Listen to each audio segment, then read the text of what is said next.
વાત કરીએ સુરતની તો સુરતના કાપોદ્રા વિસ્તારમાંથી લૂંટારૂ ગેંગના 2 આરોપી ઝડપાયા છે કે જ્યાં લોકોને કામ માટે અવાવરૂ જગ્યાએ બોલાવતા હતા તેને અવાવરૂ જગ્યાએ બોલાવી ચપ્પુ બતાવી લૂંટી લેતા હતા।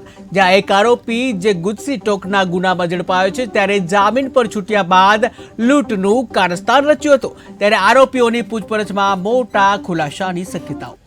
કાપોદ્રા પોલીસ સ્ટેશન ખાતે એક લૂંટનો ગુનો ડિટેક્ટ થયેલો છે।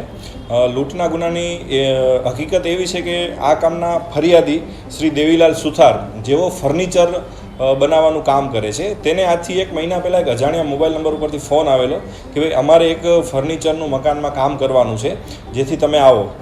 એ સમયે આપણા ગુનાના ફરિયાદી રાજસ્થાન હતા। ત્યારબાદ રાજસ્થાનથી જ્યારે તે પરત આવ્યા ત્યારે જે મોબાઈલ નંબર ઉપરથી ફોન આવેલો એ મોબાઈલ નંબર ઉપર ફોન કરેલો કે ભાઈ જે આપે મને કીધું હતું ફર્નિચરનું કામ કરવાનું છે તો આપ મને મળો એમ કરીને જે આપણા ફરિયાદી છે હાલના ગુનાના એ હીરાબાગ પાસે જાય છે। હીરાબાગ પાસે 3 અજાણ્યા માણસો એને મળે છે અને તેની સાથે વાતચીત કરે છે કે ભાઈ આપણે કામરેજ ખાતે એક મકાન બનાવવાનું છે ત્યાં આગળ જઈએ ત્યાં આગળ મકાન જોઈ લો એમ કરીને એને એક ઇનોવા ગાડીમાં ત્યાં આગળ લઈ જાય છે। ત્યાં એક ચાલતી સાઇટમાં દેખાડે છે કે ભાઈ આ મકાનમાં ફર્નિચરનું કામ કરે છે।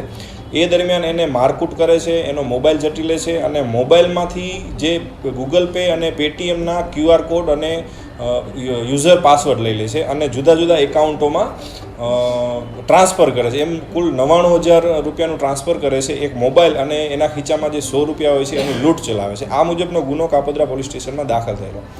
ત્યારબાદ આ ગુનાને ડિટેક્ટ કરવામાં આવેલો અને હાલ કુલ 2 આરોપી આ ગુનાના કામે પકડેલા છે। એક કમલેશ સીસારામ જાટ અને એક સોનુ સોન। આ બંને આરોપીની ખૂબ જ ગુનાહિત ઇતિહાસ ધરાવે છે। જે મુખ્ય આરોપી છે કમલેશ એના ઉપર રાજસ્થાનમાં ફાયરિંગનો ગુનો દાખલ થયેલો છે। લાલગેટ પોલીસ સ્ટેશનમાં 307નો ગુનો દાખલ થયેલ છે, તડીપાર પણ થયેલો છે।